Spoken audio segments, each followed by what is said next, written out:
सीधे साधे मुसीबत के मारे लोग उनकी बातों को मानकर नुकसान उठा लेते हैं, फिर भी ये नहीं कहते कि आमिल ने उन्हें धोखा दिया है। अक्सर यूं होता है कि आमिल या शाहजी उस घर में डेरे डाल देते हैं जिस घर के किसी फर्द पर जिन काबिज होता है। फिर यूं होता है कि जिन तो निकल जाता है, लेकिन आमिल साहब कुछ दिन लगा कर ही निकलते हैं। यूं भी होता है कि बाज़ इंसानों पर जिन्नात नहीं बल्कि शाहजी काबिज हो जाते हैं। आयशा के मुतालिक हम सब ने तस्दीक कर दी कि यह जिन का कब्जा है। एक शाहजी हमारे कस्बे में मौजूद थे जिनका दावा था कि बड़े ही शैतान जिन्नात उनके कब्जे में हैं। मेरे वालिद साहब ने मुझे दौड़ाया कि मैं उन शाहजी के पास जाऊं कि उन्हें अपने साथ ले आऊं। मैं दौड़ा गया। शाहजी घर में मिल गए। उनका एक बेटा मेरा दोस्त था, इसलिए शाहजी मुझे बड़ी अच्छी तरह जानते थे और मुझे अपने बेटों जैसा समझते थे। मुझे घबराया हुआ देखकर समझ गए कि कुछ गड़बड़ है। मैंने उन्हें आयशा के मुतल्लिक बताया और साथ ये कहा कि वो हमारे मज़ारे हैं, तो मैंने साफ तौर पर महसूस किया कि शाहजी के चेहरे पर नापसंदीदगी का तासुर आ गया। उन्हें ख्याल आया होगा कि गरीब मज़ारों से क्या मिलेगा। शाहजी, मैंने कहा, बेचारी नौजवान और बड़ी खूबसूरत लड़की है, उसकी शादी को 6 माह भी नहीं हुए। ये सुनते ही शाहजी के चेहरे पर जो बेमज़ा सा तासुर आया था वो बदल गया और उनके चेहरे पर रौनक आ गई। वो तो बेचारे गरीब लोग हैं। मैंने कहा, आपकी खिदमत तो हम करेंगे। ना बेटा, शाहजी ने कहा, ये तो मेरे घर का मामला है। मैं दरवेश आदमी कोई खिदमत नहीं करवाना चाहता। शाहजी ने यह बात तो कह दी, लेकिन मैंने देखा कि खूबसूरत और नौजवान लड़की और खिदमत कर सुनकर उनका चेहरा चमक उठा था। मेरी उस वक्त उम्र इतनी ज़्यादा नहीं थी कि मैं लोगों के चेहरे पढ़ सकता, लेकिन शाहजी के चेहरे पर ऐसे नुमायां रंग आए थे जो मैंने फ़ौरन पढ़ लिए।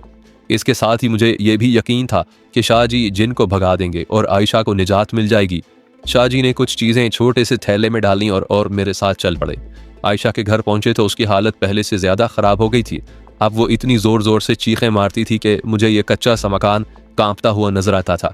शाहजी उस पलंग पर बैठ गए जिस पर आयशा लेटी हुई थी। अच्छा जी, शाहजी ने आयशा के चेहरे पर नजरें जमाते हुए कहा, तुम यहाँ भी पहुँच गए हो? मैंने तुम्हें वहाँ से निकाला था और तुम यहाँ आ गए हो। उठकर बैठ। आयशा उठ बैठी। यहाँ से निकलोगे या नहीं? शाहजी ने पूछा। नहीं, आयशा ने कहा, जो दरअसल जिन की आवाज़ थी। मैं इस लड़की को अपने साथ ले जाऊंगा। इस बेचारी ने तुम्हारा क्या बिगाड़ा है? शाहजी ने पूछा। मैं इस लड़की को अपने साथ ले जाऊंगा, जिन ने फिर कहा। इस लड़की को मैं इसके खामिन के पास नहीं रहने दूंगा।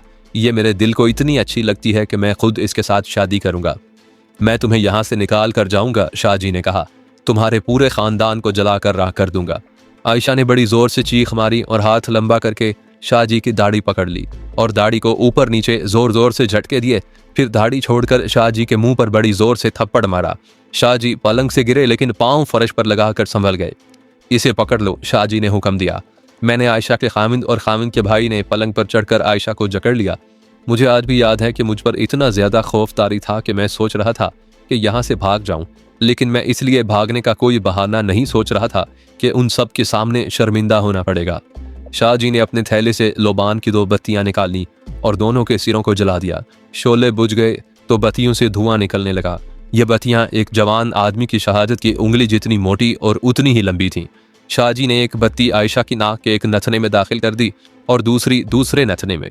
यूं समझें कि 1-1 इंच बत्तियां नाक में चली गई थीं। आयशा का मुंह सांस लेने के लिए खुल गया था और धुआं उसकी आंखों को लग रहा था। इसके साथ ही शाहजी ने आयशा के दोनों हाथ उल्टी तरफ से एक दूसरे से मिला दिए और अपने एक हाथ में उसके दोनों हाथ लेकर इतनी जोर से दबाया कि आयशा की चीखें निकल गईं।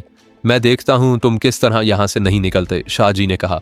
आप ये समझ लें कि शाहजी ने बिल्कुल इस तरह आयशा को बल्कि जिन को टॉर्चर करना शुरू कर दिया था जिस तरह पुलिस किसी मुल्जिम या मुश्तबे से इकबाली बयान लेने के लिए उसे टॉर्चर करती है। हम 3 आदमियों ने आयशा को दबोच रखा था। उसे हम तड़पने भी नहीं दे रहे थे। अगर मैं हर एक तफसील सुनाने लगूं कि आयशा के साथ क्या क्या सलूक हुआ तो मेरी यह दास्तान, जो मेरी उम्र जितनी लंबी है, और ज़्यादा लंबी हो जाएगी। ये तो मेरी ज़िंदगी का पहला वाक़या है। मैंने तो आपको बर्मा, इंडोनेशिया और वहाँ से सारे हिंदुस्तान में घुमाना फिराना है और ऐसे ऐसे वाक़यात सुनाने हैं जो आपके रोंगटे खड़े कर देंगे। मैं आयशा का ये वाक़या ज़रा मुख्तसर कर देता हूँ। सारा दिन शाहजी आयशा को टॉर्चर करते रहे। कभी बत्तियाँ उसकी नाक से निकाल लेते और उसके साथ कुछ बातें करके और कुछ धमकियाँ देकर फिर उस पर तशद्दुद शुरू कर देते। मेरे दिल को बहुत ही तकलीफ हो रही थी।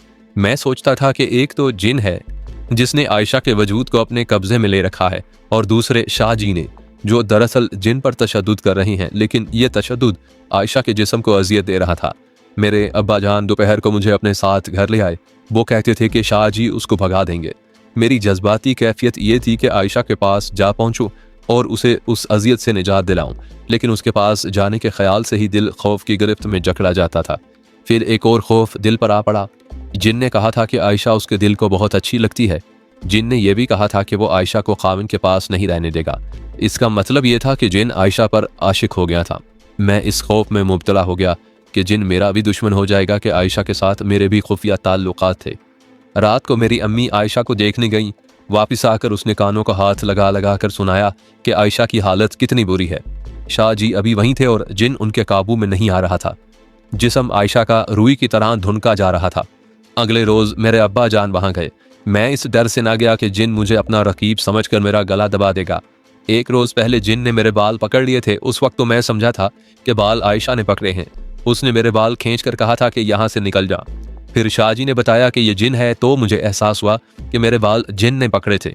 उसने बाल खींचे थे तो मुझे महसूस हुआ था कि मेरी खोपड़ी से खाल उखड़ रही है। ये गिरफ्त जिन की हो सकती थी, आयशा में इतनी ताकत तो नहीं थी। देहाती इलाकों में आज भी लोग मानते हैं कि कोई जिन किसी लड़की पर आशिक हो जाता है और कोई चुड़ैल अपनी पसंद के किसी आदमी की मोहब्बत में गिरफ्तार हो जाती है। ऐसा जिन इंसान के रूप में आ जाता है और ऐसी चुड़ैल बड़ी खूबसूरत औरत का रूप धार लेती है। मेरी नौजवानी के ज़माने में इस किस्म की कहानियां मशहूर थीं कि एक आदमी मर गया तो उसकी बीवी उसकी मैयत पर रोते रोते गायब हो गई।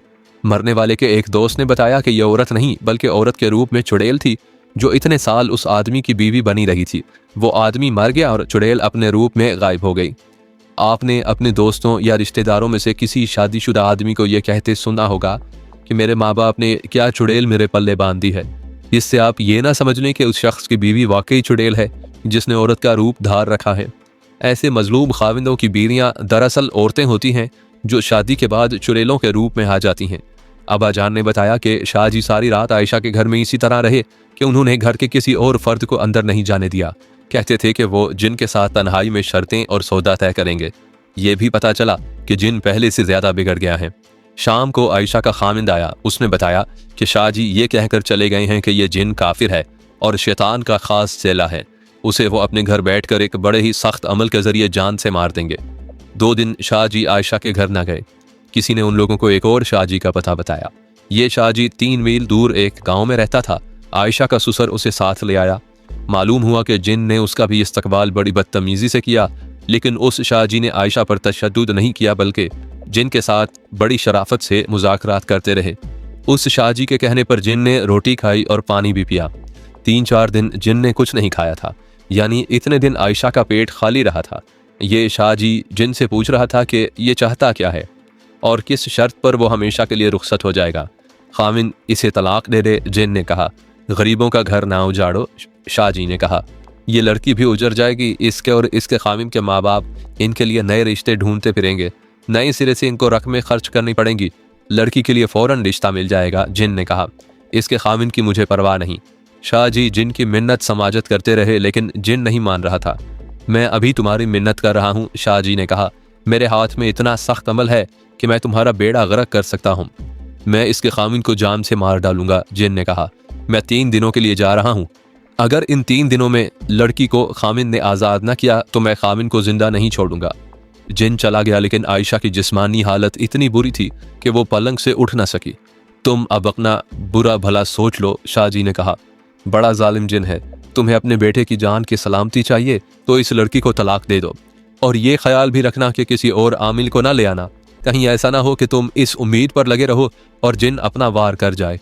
मैं तुमसे कोई नजराना कोई पैसा धेला नहीं लूंगा। मैं तुम्हारा काम नहीं कर सका, सिर्फ इतना किया है कि जिनका मकसद और इरादा मालूम कर लिया है। ये शाह जी भी चला गया। आयशा का ससुर, सास और खामिन हमारे घर आए और बताया कि जिन ये अल्टीमेटम देकर 3 दिनों के लिए चला गया है। मैंने देखा कि ये तीनों हमारे घर आ गए हैं और ये सुना के जिन चला गया है तो मैं घर से चुपके से खिसक गया। मैं आयशा को तन्हाई में देखना चाहता था। ये ना सोचा कि उसके खामिन का भाई घर होगा। मैं डरते डरते उस घर में दाखिल हुआ और पलंग वाले कमरे में गया। आयशा पलंग पर चित लेटी हुई थी। पहले तो ये शक हुआ कि यह आयशा नहीं। बाल बिखरे हुए, आंखें लाल सुर्ख और अंदर को धंसी हुई। उसका इतना ज्यादा दिल फरेब रंग लाश की तरह फीका सफेद हो गया था। वो टीबी की आखिरी स्टेज की मरीजा लगती थी। उसका देवर चारपाई पर बैठा था। जा मेरे भाई, आयशा ने मरियल सी आवाज में देवर से कहा, मवेशियों को पानी पिला ला मुझे तो आज जरा होश आई है। करीब ही बरसाती नाला था, मवेशी वहां से पानी पिया करते थे। मैं समझ गया कि आयशा देवर को खिसका रही है। देवर बरखुरदारों की तरह उठा, दोनों बैलों और गधी को खोल कर ले गया। सुना है जिन 3 दिनों के लिए चला गया है, मैंने कहा। और ये भी सुना है। तुमने जो सुना है सब झूठ है, आयशा ने कहा। सिर्फ तुम हो जिसे अपना भेद दे रही हूँ। तुम्हारे और मेरे दरमियान कोई पर्दा नहीं। मेरे दिल में जो दुख और इस दिल में जो कुछ भी था वो तुम्हारे आगे रख दिया था। बात साफ साफ करो और जल्दी करो, मैंने कहा। कोई आ गया तो बात अधूरी रह जाएगी। साफ साफ बात यह है कि मुझ पर किसी जिन का कब्जा नहीं, उसने कहा। मैंने तंग आकर यह नाटक खेला है। हमारे गांव से 4 कोस दूर एक गांव की एक लड़की ने ऐसे ही किया था। उसकी एक सहेली हमारे गांव में ब्याही हुई आई थी। वो मेरी सहेली बन गई थी। उसने मुझे उस लड़की की बात इस तरह सुनाई थी कि अपनी पसंद के एक लड़के के साथ शादी करना चाहती थी, लेकिन माँ बाप ने बात किसी और के साथ पक्की कर दी। उस लड़की को एक खरांट औरत ने यह सवांग रचाने का मशवरा दिया। लड़की ने ऐसा ढोंग रचाया कि उसके घर वालों पर आफत आ गिरी। अमीर कबीर लोग थे। पीर और आमिल बिन बुलाए दौड़े आए। सब ने कहा कि बड़ा जबरदस्त जिन है। 3-4 दिनों बाद जिन बोल पड़ा। उसने कहा कि इस लड़के के साथ इसकी शादी की गई तो लड़के का कलेजा मुंह के रास्ते बाहर निकाल दूंगा। लड़के वालों को खबर मिली तो उन्होंने लड़की का रिश्ता लेने से इनकार कर दिया। तुम जानते हो कि जिन्नों से तो कोई इनकार नहीं कर सकता। जिन मौजूद हैं। मैं अपने खामिन से इतनी तंग आ गई थी कि मैंने पहले तो ये सोचा था कि उसे जहर दे दूं या खुद जहर खा लूं। फिर मैंने सब्र कर लिया और दिल को ये कहकर तसल्ली दे ली कि किस्मत में जो लिखा था वो मिल गया है। लेकिन इंसान को ये तो पता ही नहीं होता कि किस्मत में और क्या कुछ लिखा है। हम लोग यहाँ आ गए और तुम मिल गए। तुम्हें देखकर मेरा दिमाग किसी और तरफ चल पड़ा। लेकिन आयशा, मैंने कहा, मैं अकेला ही तो कसूरवार नहीं। मैं तुम्हें कसूरवार नहीं कह रही, आयशा ने कहा। कसूर मेरा ही समझ लो। मैं बता रही हूँ कि तुम मेरे पास आ गए तो मेरा सब्र खत्म हो गया। खामिन मुझे और ज्यादा बुरा लगने लगा। एक रोज मेरे दिमाग में ये सोच आई कि ये मैं क्या कर रही हूँ और जिंदगी इस तरह तो नहीं गुजरेगी। आखिर तुम्हारी शादी हो जाएगी और तुम किसी और के हो जाओगे। ये सोच भी आई कि मैं अपने जैसी किसी औरत को धोखा नहीं दूंगी और किसी का हक नहीं मारूंगी। मेरा तुम पर कोई हक नहीं। तुम मेरे खामिन नहीं बन सकते। कुछ अर्सा मेरे साथ प्यार मोहब्बत का खेल खेल सकते हो। खुदा की कसम, दिमाग में कभी गुनाह का ख्याल ही नहीं आया था। मैं एक पूरी रात जाग कर सोचती रही। ये सोच भी आई कि तुम जमीन जायदादों वालों के बेटे हो और मैं तुम्हारे मज़ारों की बहू हूँ। मेरा तुम्हारा साथ निभ ही नहीं सकता। मैं बहुत पछताई और इस सोच में आकर मेरा दिमाग ठहर गया कि कोई दूसरा गुनाह करूं जिससे इस बेकार खामिन से निजात मिल जाए और फिर वो आदमी मिल जाए जिसे मैं अपना खामिन कह सकूं। मुझे वो लड़की याद आ गई और मैंने ये ढोंग रचा दिया। ये ढोंग काम कर गया है, मैंने कहा। कोई माँ बाप अपने जवान बेटे को मरवाना नहीं चाहते। तुम्हें तलाक मिल जाएगी। मैं शाहजी पर हैरान हूं कि उन्होंने वैसे ही कह दिया कि ये जिन है और ये काफिर और शैतान है। शाहजी की बात सुन लो, आयशा ने कहा। वो पूरी रात यहीं रहा और सबको बाहर निकाल कर दरवाज़ा अंदर से बंद कर लिया। फिर मेरे पास आकर बैठ गया और मुझसे पूछने लगा कि तुम अपने ससुराल से कोई बात मनवाना चाहती हो तो मुझे बता दो, मैं उन्हें डरा कर मनवा लूँगा। मैंने उसकी इस बात की परवाह न की और जिन्नों की तरह बोलती रही। आधी रात के बाद उस शाहजी ने मेरे जिस्म के साथ खेलना शुरू कर दिया। मैंने उसके मुंह पर बड़ा ही जोरदार थप्पड़ मारा और जिन की ज़बान में कहा, हाथ पीछे रख बदमाश, ये लड़की मेरी है। मैं उसकी नीयत जान गई थी। मैं जानती हूँ कि ये शाहजी और पीर जी अंदर से क्या होते हैं। शादी से पहले मेरी माँ मुझे अपने पीर के पास मुरीदनी बनाने के लिए ले गई थी। पीर ने कहा कि अपनी बेटी को अकेले में मेरे पास भेजना। दूसरे दिन माँ ने मुझे पीर के पास भेज दिया। पीर मुझे अलग कमरे में ले गया। उसने शैतानी हरकतें शुरू कर दी और मैं वहां से भाग आई। एक और शाहजी आए थे, मैंने कहा।